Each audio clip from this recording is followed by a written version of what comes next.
জনপ্রিয় content creator কি একটা শুট করতে গিয়ে অবস্থা খারাপ এবং সুস্থ হয়ে হসপিটালে কি বলতেছে শুনে আসি। আসসালামু আলাইকুম প্রিয় দর্শক, আশা করি সবাই ভালো আছেন। আলহামদুলিল্লাহ, আপনাদের দোয়া এখন অনেকটাই সুস্থ আছি।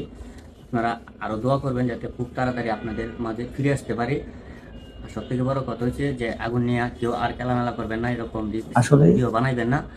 আর আসলে আমি ভিডিওটাতে বানানোর আগুন আগে নিয়ে কয়বার ছিনামি করা ঠিক মানে না। এই ট্রাই করছিলাম, এটা আপনাদেরকে আমি আইসা দেখাইতে পারবো যে আমি ভিডিওটা বানানোর আগে কয়টা লেয়ারে পরীক্ষা করিয়া পরে আমি ভিডিওটা বাস্তবায়ন করতে গেছিলাম। যাই হোক, আপনাদের কাছে একটাই অনুরোধ, আগুন নিয়ে এখন এই মুহূর্তে কেউ আর কোনো ভিডিও বানাইবেন না, ঝুঁকিপূর্ণ কোনো ভিডিও বানাইবেনই না।